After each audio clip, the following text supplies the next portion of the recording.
This is what we get. Hi guys, this is Connie. There's baby bear right here. We're gonna keep doing Connie reads Dogs of Winter. I lost track of the time, so I didn't do it earlier. So here's chapter 6, The Tribe. The train lurched. A voice announced, Leningradsky Station. I sat up, rubbed my eyes, and uncurled myself from the train floor. The wave of brown, black, and gray coats spit me out of the train and carried me along the bright corridor. Was it still day, or was it night?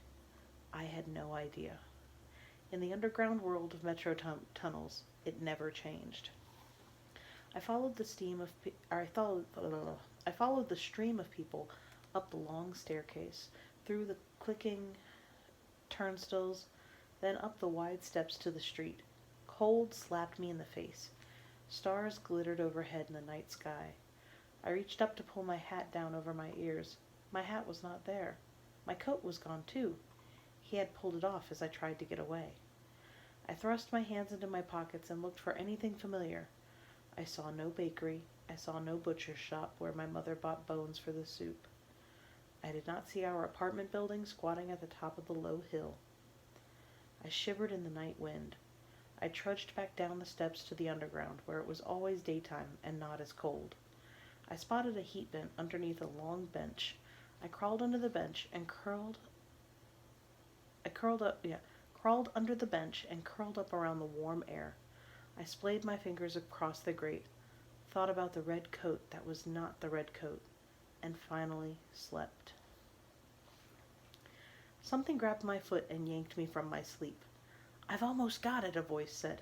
I scrambled back, pulling my foot away, and banged my head on the bottom of the bench. A dirty, narrow face with beady eyes glared at me. A giant rat had come to eat my foot. I shrank back in horror and tried to make myself as small as I could. A grimy hand reached for me. It was not a rat. It was a boy. Another face appeared next to his. A bruise shadowed a dark eye. Its husky voice said, Why, it looks like a little bear all curled up in its winter den. Holding out a hand, it said, Come here, Mishka, little bear. The voice and the hand belonged to a girl. I looked from the girl to the rat-faced boy and back. She called me Little Bear. My mother called me a Little Bear. Have you seen my mother? I asked the girl. She is looking for me. The rat-faced boy laughed. Yeah, right, all our mothers are looking for us. The girl jabbed him in the side with her elbow. Shut up, Victor, she snapped. She peered at me under the bench.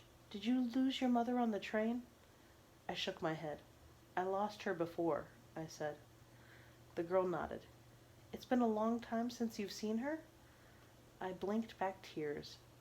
But she is looking for me, I said. The girl held out her hand again. She won't find you hiding underneath the bench, she said. Come on out, little bear. 4 children encircled me. I could not tell their ages or their size.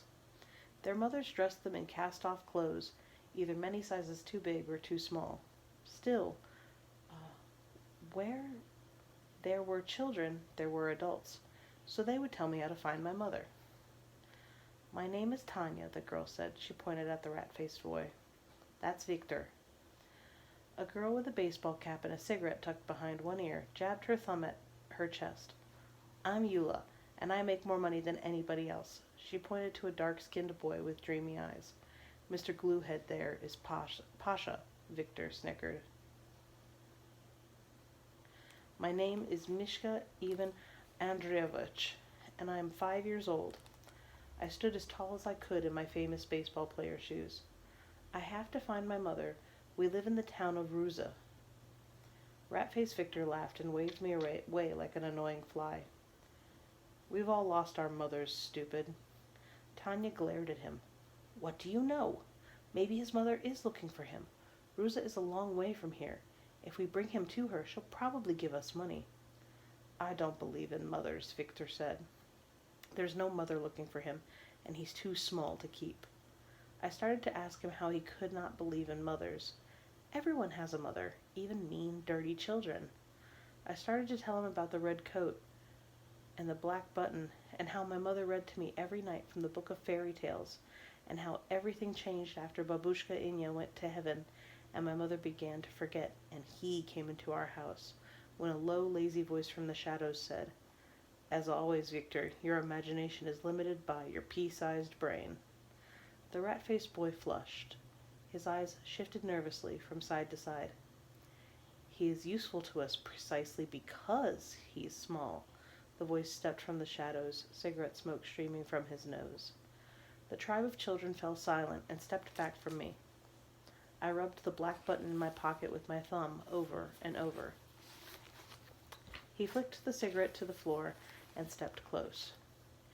He took me by the shoulders, turning me this way and that. "How old are you?" he barked. "5," I whispered. He nodded and pinched my arm. "Small for your age. Even better. And those big brown eyes will grab the ladies every time." He wore the coat of a policeman. True, it was torn and filthy. It had no buttons, and his pants and shoes did not look like policeman pants and shoes. Still, my mother always told me the milizia's job is to help.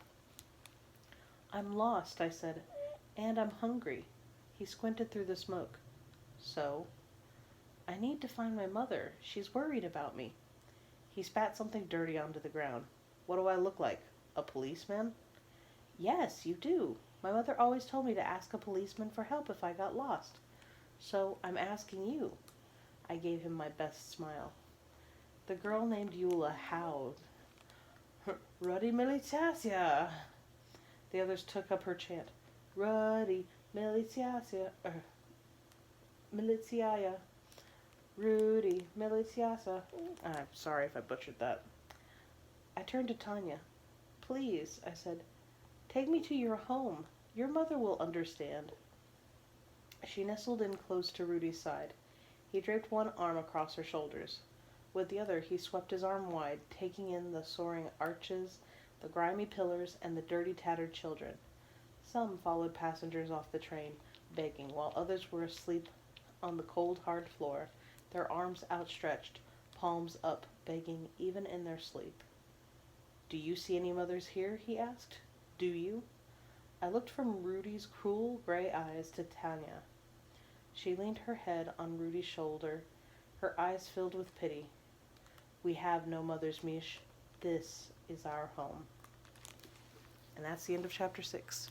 Be careful with that and enjoy, please and thank you, and hopefully I will find a better angle in the future.